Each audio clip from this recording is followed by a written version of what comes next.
Advertencia. Este episodio aborda la violencia contra las mujeres y puede contener expresiones sobre violencia física, sexual, hostigamiento, conductas discriminatorias y otras manifestaciones de violencia.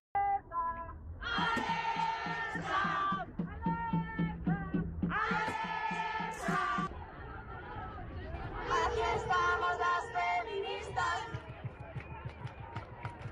Aquí estamos las feministas. Rubiales, baboso, machista el que aplaude, machista el que besa y machista el que aplaude. Bueno, cuando creíamos que no podíamos sentir más rabia y más vergüenza por todo lo que está sucediendo con el caso de Luis Rubiales, hace apenas unos escasos minutos acaba de salir la decisión del Tribunal del Deporte, del TAD, diciendo que lo que ha hecho Rubiales no es muy grave, que es solo grave y que no encuentra que ese beso, que esa agresión sexual haya sido abuso de poder contra... ¡Para casa que hay que hacer la cena! ¡Gilipollas! Imbécil, que eres un imbécil. ¡Vete para aquí que te la preparo! ¡Puto vamos de mierda!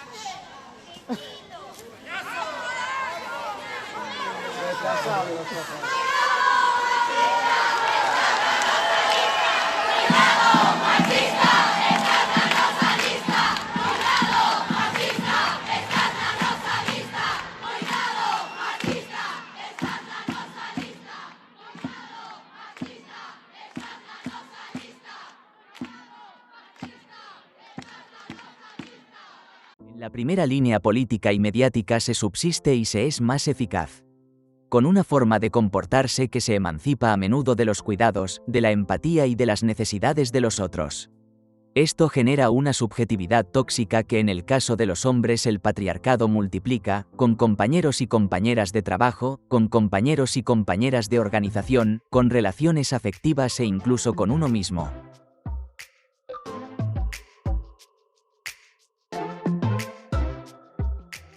Bienvenidas a un nuevo episodio de Rabiosa Medea, un podcast independiente de análisis político desde Puerto Rico, las izquierdas, el feminismo de la abolición y la esperanza radical. Soy Mariana Iriarte Mastronardo, productora y anfitriona de este espacio que se gesta sin recursos, pero con mucha intención para practicar el mundo en el que merecemos vivir. Este proyecto es un proyecto totalmente autogestionado y voluntario. Así que, como ya te he dicho, cada like, cada suscripción, cada share y cada estrellita cuenta. Recuerda que nos encuentras en tu plataforma de podcast favorita, incluyendo YouTube, y que tu apoyo es fundamental para la sostenibilidad de este proyecto. En este episodio, que se publica el 25 de noviembre de 2024, Día Internacional de la Eliminación de la Violencia contra las Mujeres, hablamos de violencia patriarcal en espacios progresistas. ¿Qué ocurre cuando la violencia machista habita los espacios que abogan por erradicarla? ¿Asumimos la responsabilidad que nos corresponde? ¿Debate público es linchamiento? ¿Implica cancelación? ¿Qué pasa cuando hombres progresistas con poder, usualmente blancos como Íñigo Errejón, utilizan políticas no punitivas y de transformación para evitar rendir cuentas y seguir operando en espacios de poder?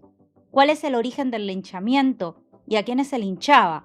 ¿Qué podemos hacer cuando la persona sobre quien se ejerce violencia decide no traer a la atención de nuestros espacios su situación?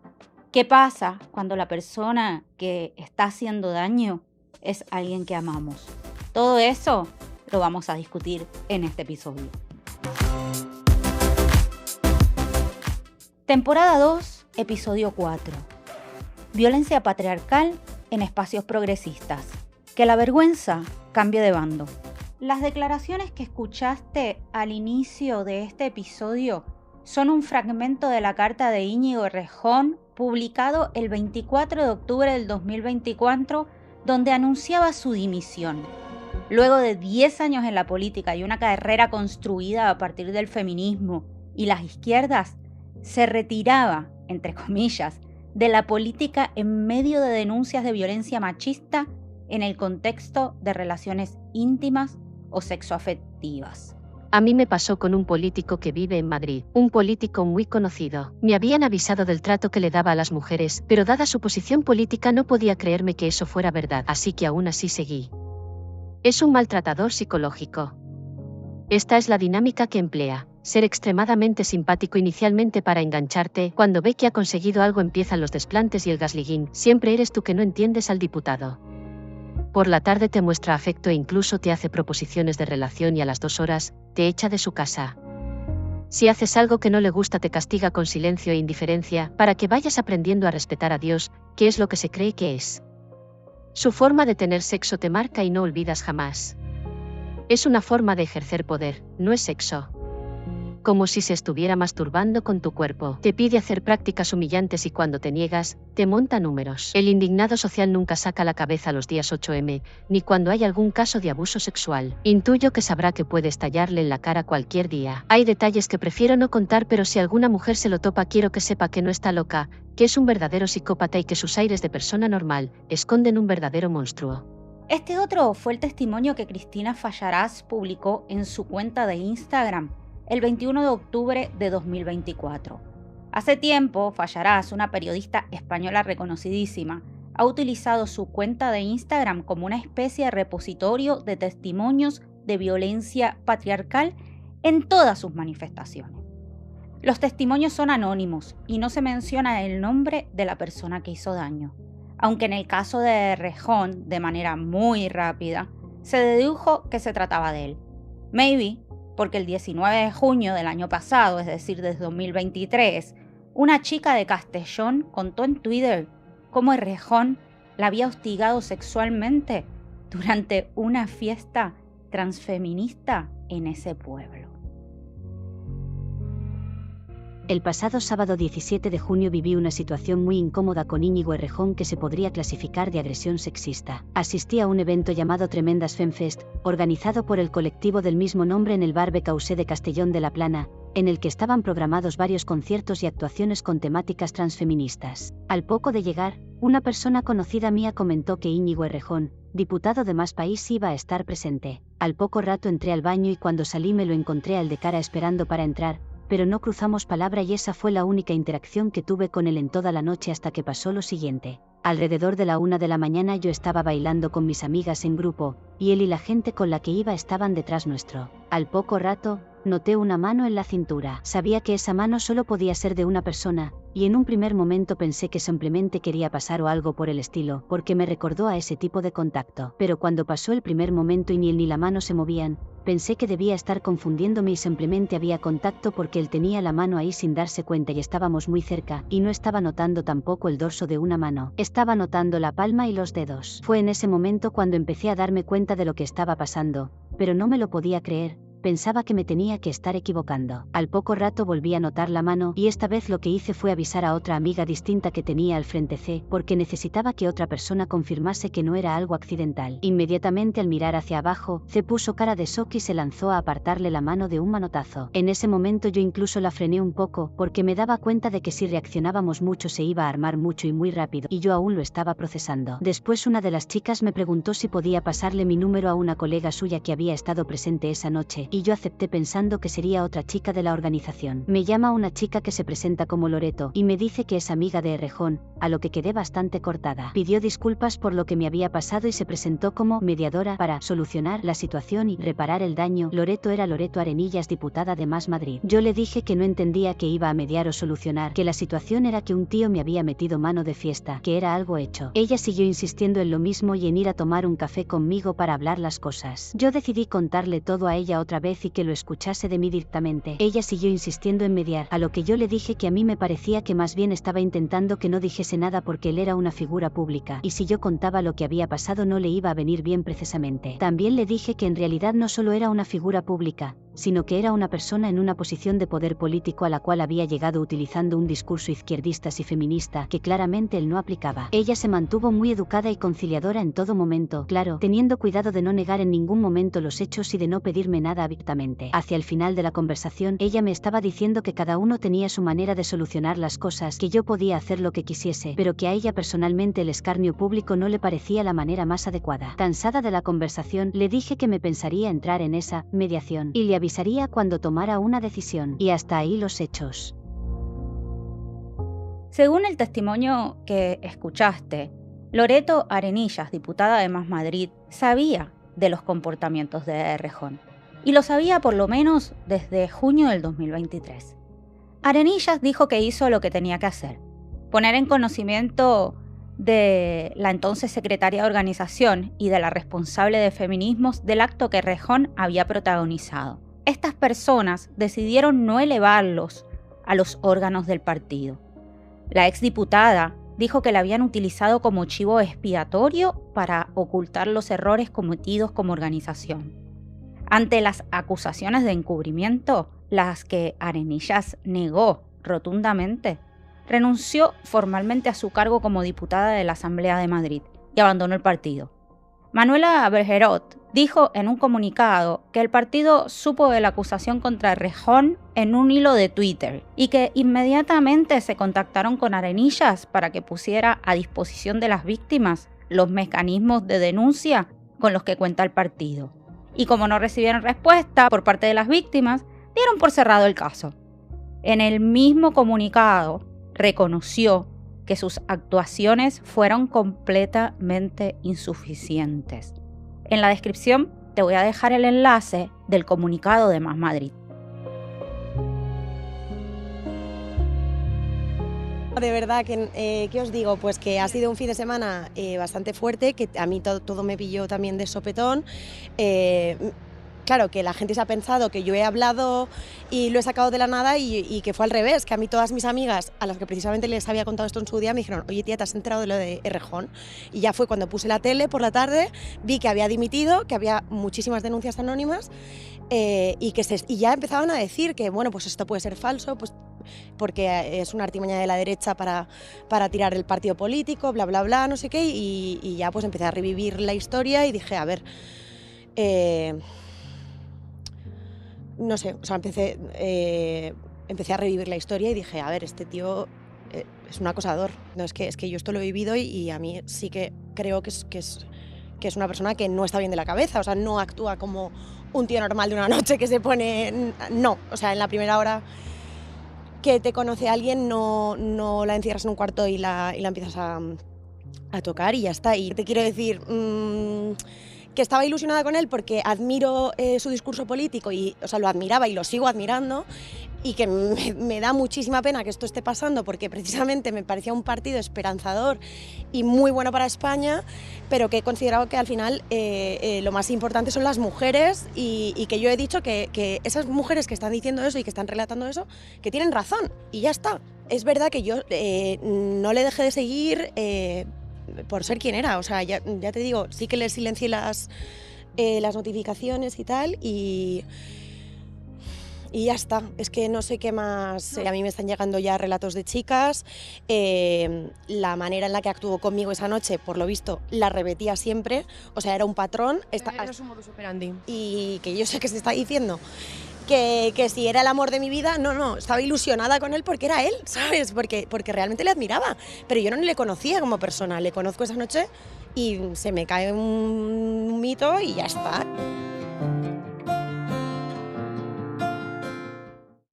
Y ahora, imagínate, este hombre de izquierdas, feminista, que está en cada 8M y que aprovecha cualquier momento para denunciar la violencia machista. Tiene poder dentro de su partido u organización, ya sea porque las dirige o porque está próximo a la dirección. Es charming, la gente le quiere y le admira, tú también. Entonces te encuentras, o alguien que conoces se encuentra, en una situación igual o parecida a las que te cuentan las mujeres que escuchaste. Si sos militante, o lo fuiste, o habitaste esos espacios, seguramente, y también lamentablemente, sabes de lo que te hablo. Como dijo Errejón en su comunicado, la contradicción entre la persona y el personaje. El problema es que nunca terminamos sabiendo cuál es uno y cuál es el otro. Y de esto están llenos nuestros espacios. ¿Cómo atendemos estas situaciones sin caer necesariamente en la expulsión o el linchamiento?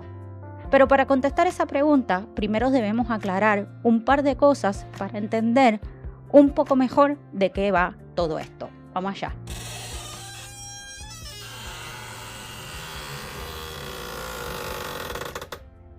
El caso de Errejón, como casos a nivel local más o menos conocidos, han disparado una serie de discusiones y debates sobre muchos asuntos, desde el uso de redes sociales para denunciar o debatir situaciones problemáticas, la cultura de la cancelación, el debate público, los protocolos para atender casos de violencia patriarcal en los espacios progresistas, hasta los non-mentions y acusaciones indirectas que nunca faltan.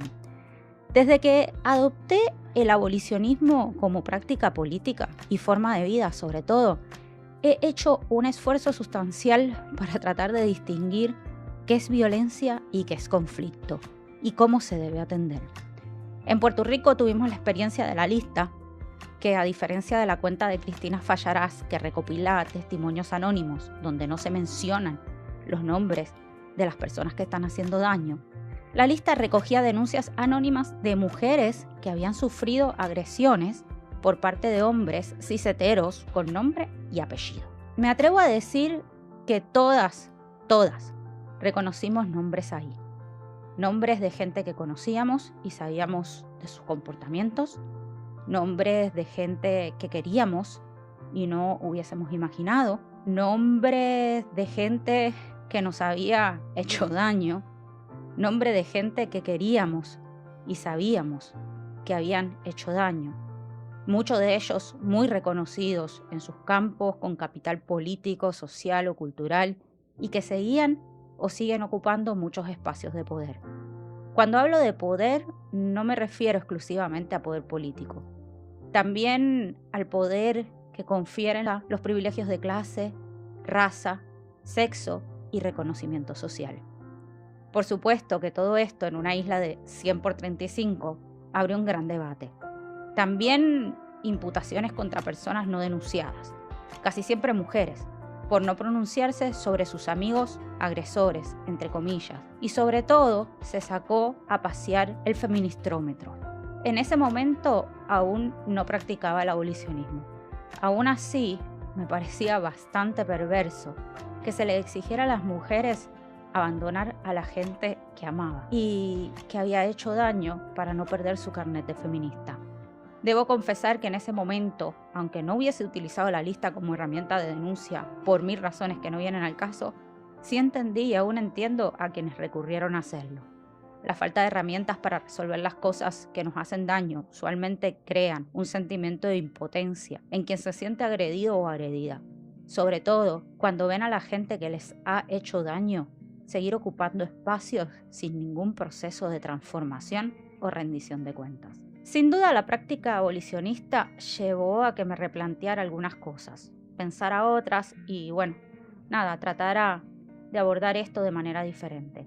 Claro, no siempre exitosa, a veces desde mis propios traumas, a veces con mucha más intención.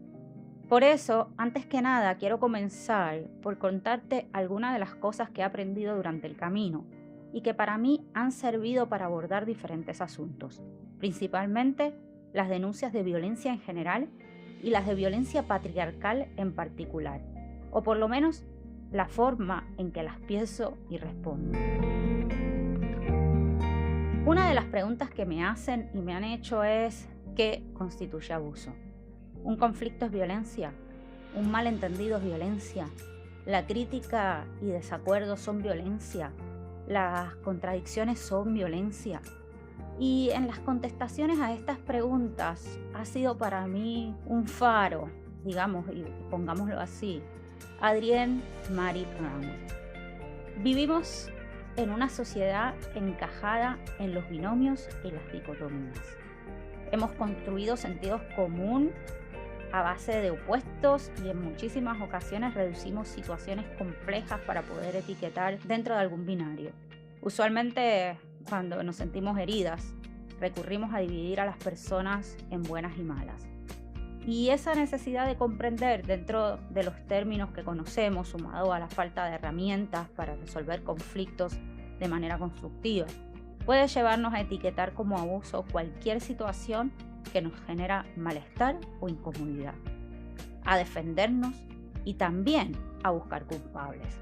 Así que de la mano de Adrienne Maree Brown vamos a tratar de distinguir el abuso de otras cosas que pueden generar incomodidad, malestar o incluso hacernos daño. El abuso es un patrón de comportamiento que busca controlar y someter a otra persona. No se trata de errores ni de malentendidos, sino de acciones deliberadas para ejercer poder. Hay diferentes tipos de abuso: físico, emocional, sexual, económico o una combinación de todos. Pero el elemento central de esto es que el abuso casi siempre tiene que ver con relaciones de poder desigual. Y esas relaciones de poder desiguales no se dan únicamente en las relaciones sexoafectivas. Se dan también en los trabajos, la familia, las organizaciones de las que somos parte y en cualquier otro espacio que habitamos donde reconozcamos o no hay desigualdad de poder o hay jerarquías. No siempre es fácil identificarlo porque obviamente puede ser muy sutil. A diferencia del abuso, un conflicto surge cuando hay diferencias de opinión, necesidades o intereses distintos entre dos o más personas o en el mismo grupo. Es una parte súper natural de la vida y las relaciones y puede ser una oportunidad para el crecimiento y la transformación si se maneja de manera adecuada. Claro, el conflicto se vuelve problemático cuando se basa en la falta de respeto, la agresión o la intención de hacer daño. Si el conflicto no se trabaja de manera constructiva y se comunica abiertamente, pronto va a escalar y sin duda se va a convertir en otra cosa. Por eso es importante siempre buscar soluciones afrontando el conflicto. O sea, las cosas no desaparecen porque las ignoremos. Y llegar a soluciones que son válidas para todas las partes que están en el conflicto. O que satisfagan a todas las partes. Porque si no, piensa en conflictos que pueden surgir en la planificación de una actividad. Pongámosle, no sé, un 8M, por ejemplo. Si el conflicto no se encara y una o varias partes sienten que se le están imponiendo cosas, pues rápidamente eso se puede confundir con abuso o hasta puede escalar en abuso dependiendo el poder de las partes involucradas. Tanto el abuso como el conflicto pueden generar daño. El daño no es otra cosa que el impacto negativo, obviamente, que una persona puede experimentar como resultado de ese abuso o de ese conflicto. Puede ser emocional, puede ser psicológico, puede ser físico, puede haber una combinación de todos. El daño puede ser temporal o duradero y puede afectar la autoestima, la confianza, la capacidad de una persona para formar relaciones saludables o incluso provocar que se abandonen espacios y organizaciones. El daño siempre es subjetivo y lo que puede ser dañino para mí puede que no lo sea para vos. Por eso, cuando alguien me pregunta si una agresión sexual es solamente la que conlleva penetración, es decir, una violación, le respondo que ese es el lenguaje del derecho. Pero quien sufre el daño lo define también en sus propios términos. Por eso es importante no dejar que el derecho juridifique nuestras experiencias y escuchar y validar las experiencias de daño de otras personas. Aun cuando el Código Penal diga otra cosa, las decisiones digan otra cosa o incluso pues nosotros no podamos entenderlo completamente. En un ratito vamos a hablar de eso. Más allá del abuso y del conflicto, muchas veces nos enfrentamos a críticas. Y eso, pues, a veces es bien complicado. La crítica implica, pues, que alguien va a venir a analizar, evaluar o pasar juicio sobre tu trabajo, tus ideas o los de tu organización o grupo o donde sea que estés. La crítica obviamente pues puede ser muy útil para crecer, aprender, transformar, incluso pues crear poder colectivo, pero siempre y cuando la crítica venga de la generosidad y las ganas de ayudar. Ahora, cuando la crítica se convierte en chisme o se torna personal, despectiva o se utiliza para humillar y desprestigiar, deja de ser crítica y se vuelve dañina. Por eso una cosa es la crítica y otra el chisme y los ataques personales. Una de las cosas que pueden generar conflicto y crítica son las contradicciones.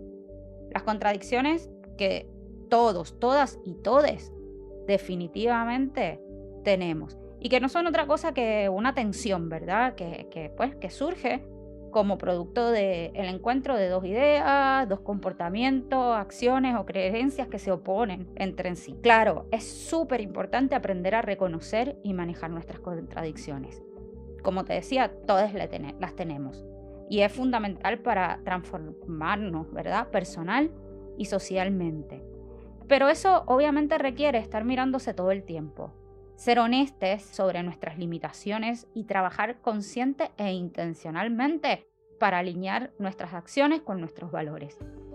También nos podemos enfrentar a malentendidos todo el tiempo. Los malentendidos son el pan nuestro de cada día, que surgen porque no nos podemos comunicar claramente o nos ponemos a asumir cosas o interpretamos la información de manera diferente a la otra persona u otras personas, ¿no? Los malentendidos también pueden generar conflictos si no se atienden de forma apropiada. Y bueno, también los errores, ¿no? Que son otra parte fundamental y cotidiana de nuestras vidas. O sea, los errores son esos resultados que no buscábamos ni queríamos, pero que surgen de nuestras acciones o decisiones. Y acá hay que reconocer nuestra humanidad. Todos cometemos errores.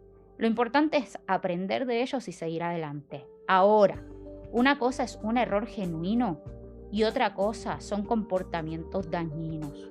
Los errores son el resultado de la falta de información, la falta de atención o incluso hasta de la impulsividad. Mientras que el comportamiento dañino siempre es intencional y busca causar daño.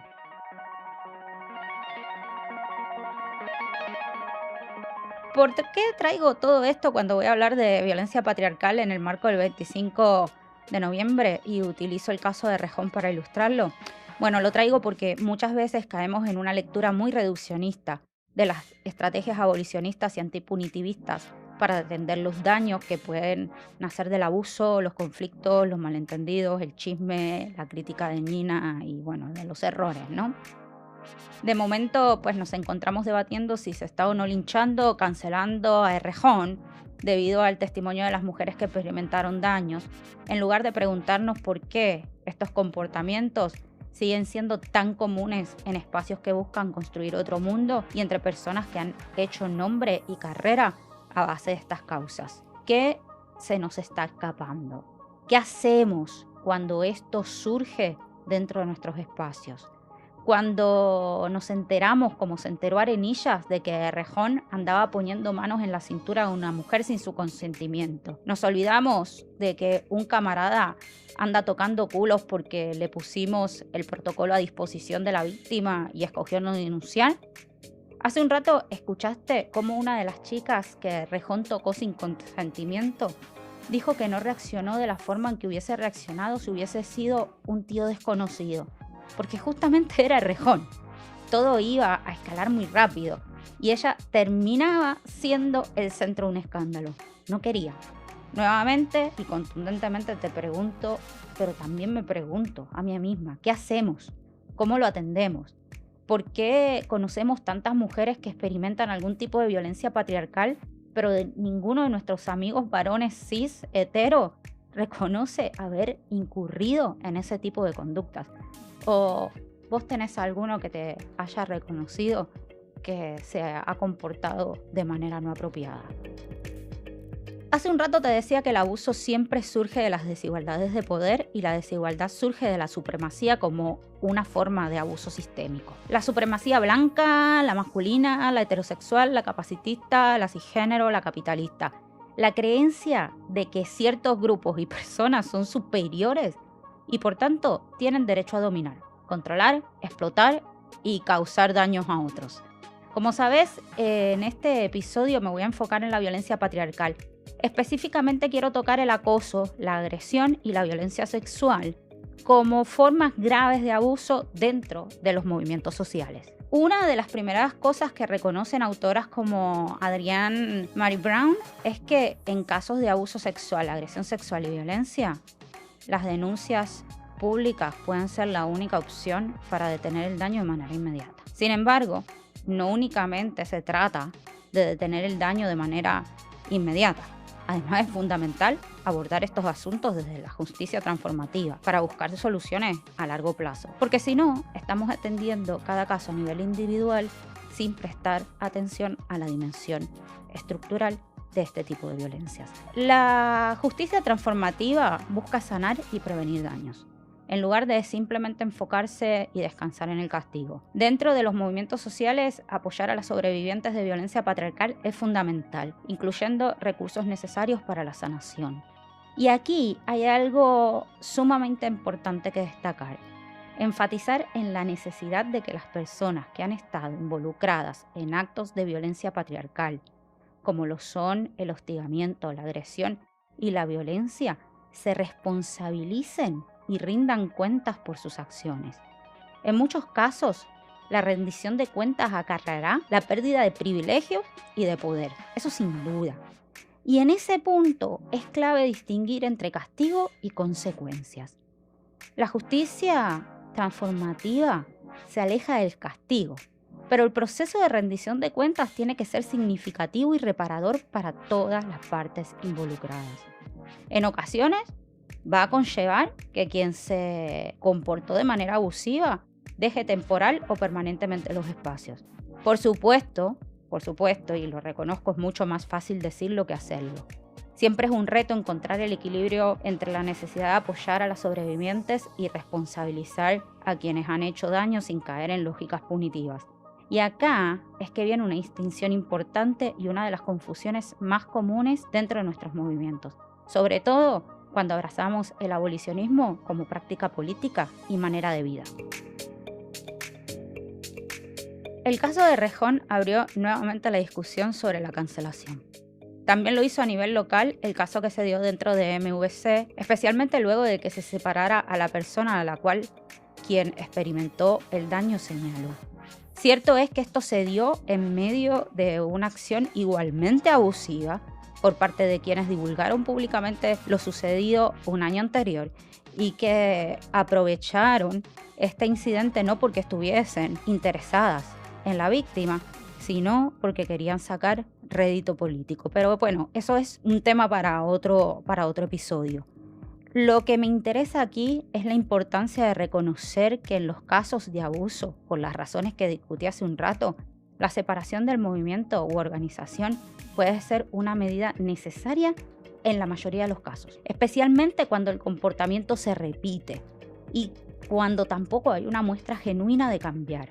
Existe un desequilibrio de poder, tal que la persona que está siendo abusiva utiliza, intencionalmente o no, su posición de poder para continuar con la conducta y evadir la rendición de cuentas, cuando otras medidas no han sido exitosas o no satisfacen a la víctima, y sobre todo si la presencia de la persona que incurrió o que está incurriendo en la conducta abusiva representa una amenaza para la seguridad y el bienestar de las personas que experimentaron el daño, de la persona que experimentó el abuso.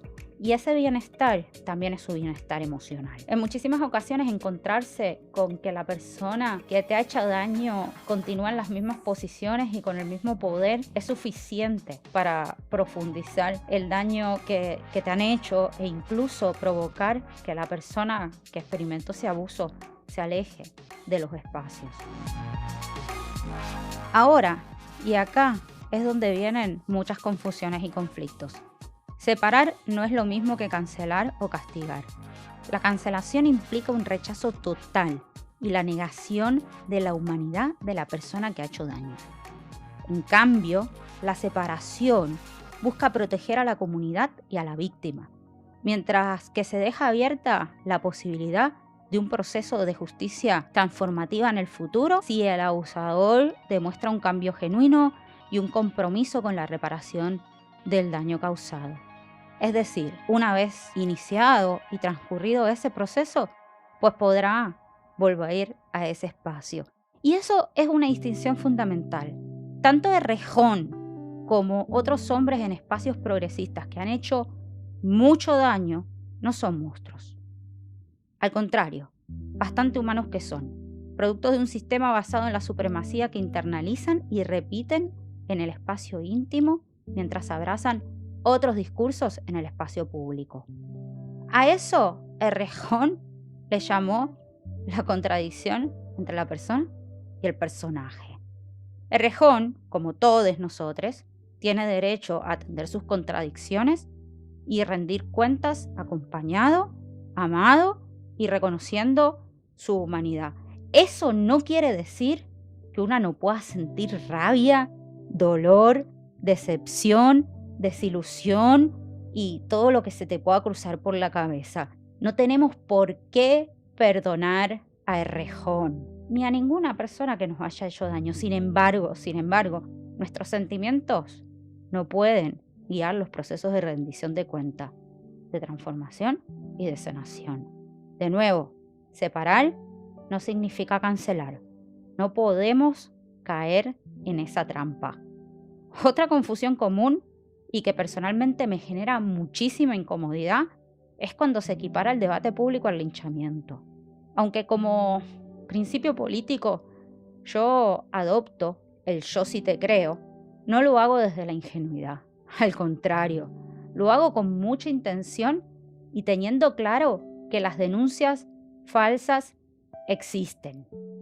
Durante mucho tiempo se utilizaron las denuncias falsas para perseguir a hombres racializados y pobres. No voy a extenderme aquí porque, como muchas cosas, pues esto también amerita su propio episodio.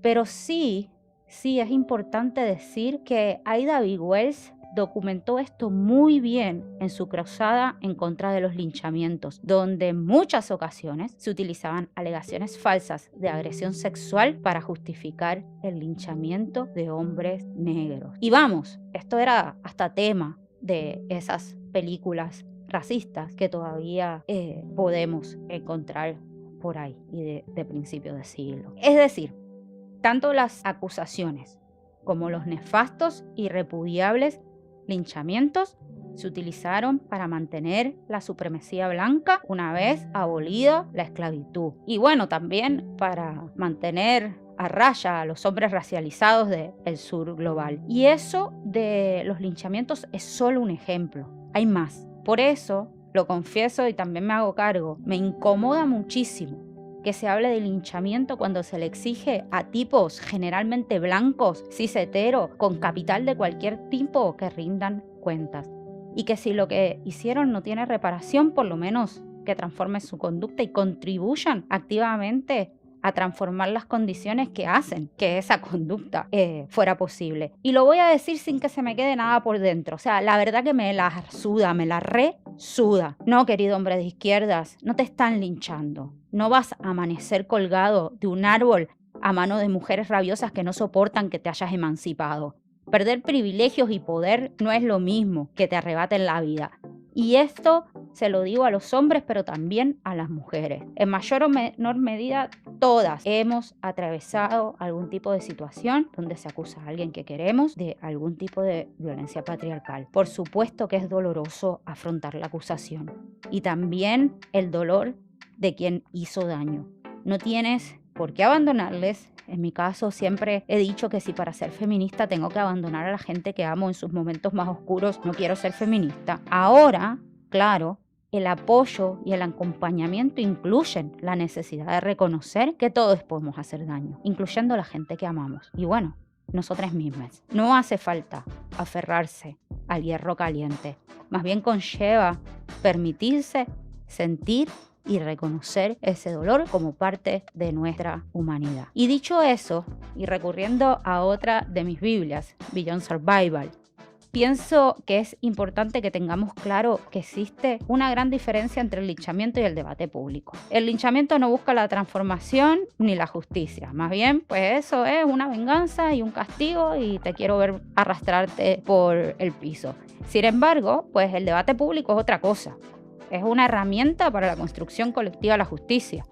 Una que no venga de la judicialización y la repetición de mecanismos institucionales que sabemos no funcionan. El debate debe buscar la verdad, la reparación y la transformación de aquellas cosas que hicieron posible el abuso, porque de eso es que se trata la justicia transformativa. Es la lucha contra la supremacía en todo sentido, incluyendo la supremacía moral. Por eso, pienso que es fundamental distinguir entre ambos. Para eso, primero tenemos que ser de nuevo honestos con nosotros mismos. Aceptar que seguramente en algún momento nos hemos alegrado de ver caer personas que nos han hecho daño o que le han hecho daño a gente que queremos. No somos monstruos, somos humanos. Seguramente también nos hemos unido en algún momento a eso. Porque, bueno, la virtualidad y las redes sociales pues han venido casi a sustituir nuestros espacios de encuentro, en parte por la pandemia, en parte porque el capitalismo salvaje y agresivo en el que vivimos nos deja con muy poca energía para participar de otros espacios, incluso de cuidar espacios y cercanías con la gente que queremos. Hoy por hoy la información se puede difundir rapidísimamente y en menos nada el linchamiento puede volverse viral.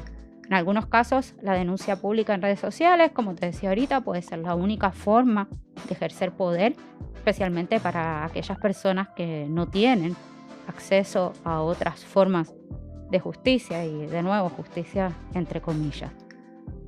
Ahora, el linchamiento es otra cosa. El linchamiento siempre es un ataque personal. No nos gusta la persona, nos cae mal y aprovechamos que metió la pata para tener un motivo para descargar toda nuestra rabia, nuestro enojo, nuestro dolor. El debate público es otra cosa.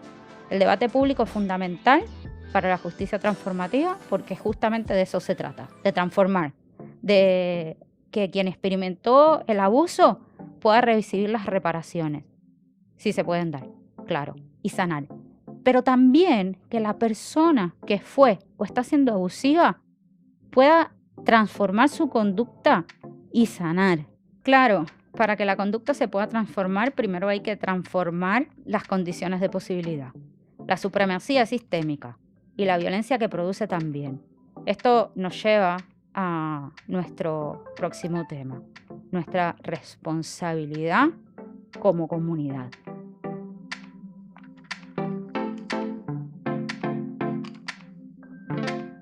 Muchas veces nos enteramos de episodios de violencia patriarcal mucho tiempo después de que sucedieron. Incluso nos llegamos a enterar también de que otra gente lo sabía, pero que no se tomó acción al respecto. Esto suele generar mucha indignación, sobre todo cuando se dan espacios progresistas o de izquierdas. El caso de Rejón es una muestra de ello. De momento nos empezamos a preguntar por qué la gente que lo sabía no tomó acción. ¿Cómo que Más País decidió cerrar el caso porque la víctima no lo quiso denunciar? ¿O cómo algún otro o alguna otra política decidió no tomar acción porque la víctima así se lo pidió?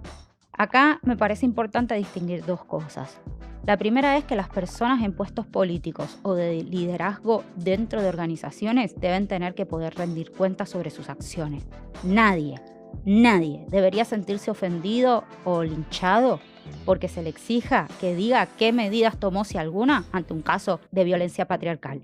La segunda es que las organizaciones no solo deben proteger a la víctima. Además, en espacios progresistas o de justicia social se debería aspirar a que la profundidad de nuestras relaciones sea tal que nos permitan poder enfrentar a quien está comportándose de manera abusiva sin necesidad de una denuncia formal. Nuestras organizaciones no son el Estado. Exacto, no son el Estado. Más aún, un principio fundamental del abolicionismo es reconocer que la violencia mayor viene del andamiaje estatal. Reconociendo eso es una gran contradicción. Judicializar nuestros espacios traspolando los complejos y engorrosos mecanismos estatales para atender las situaciones de abuso que se dan en nuestras organizaciones.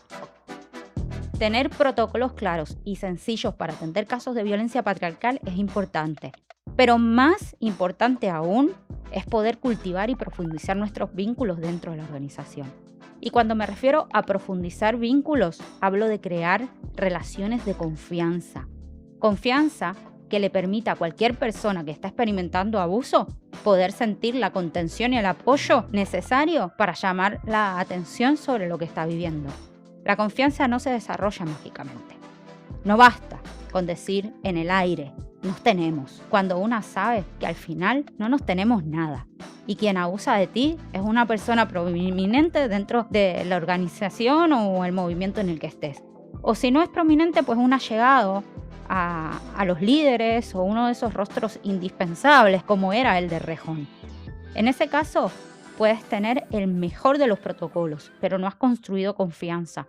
Y con mucha seguridad, la persona que te cuenta lo que vive o vivió también te pida que no digas nada. Ante eso, la pregunta fundamental que debemos hacernos es: ¿qué estamos haciendo mal para que dentro de lo que se supone sea un espacio seguro, una persona prefiera no exteriorizar lo que está viviendo? ¿Qué puedo hacer yo o mi organización para honrar deseos y necesidades de las personas que experimentan el daño y a la vez asegurarme y garantizar que las conductas no se sigan repitiendo y que las personas que están siendo abusivas asuman la responsabilidad de sus acciones, incluyendo la reparación de ser posible? En el mundo en el que quiero vivir, ¿cómo se atenderían estas cosas? ¿O qué necesitaría para poder expresar tranquilamente lo que estoy viviendo? Acá la transformación no solo va dirigida a que la persona cambie, va a que nuestra organización cambie y se convierta en un espacio seguro para que ninguna persona se vea obligada a soportar comportamientos abusivos en silencio o a tener que alejarse de espacios porque simplemente la presencia de quien le hizo daño sigue profundizando el dolor. La comunidad se tiene que transformar. La violencia patriarcal no es una conducta individual, es producto del patriarcado, por eso es violencia patriarcal, la misoginia, el supremacismo, la cultura de la violación, entre muchas otras capas que se entrelazan para mantener el sistema de opresión en el que vivimos, incluyendo a las organizaciones de izquierda o progresistas. Las relaciones humanas son complejas.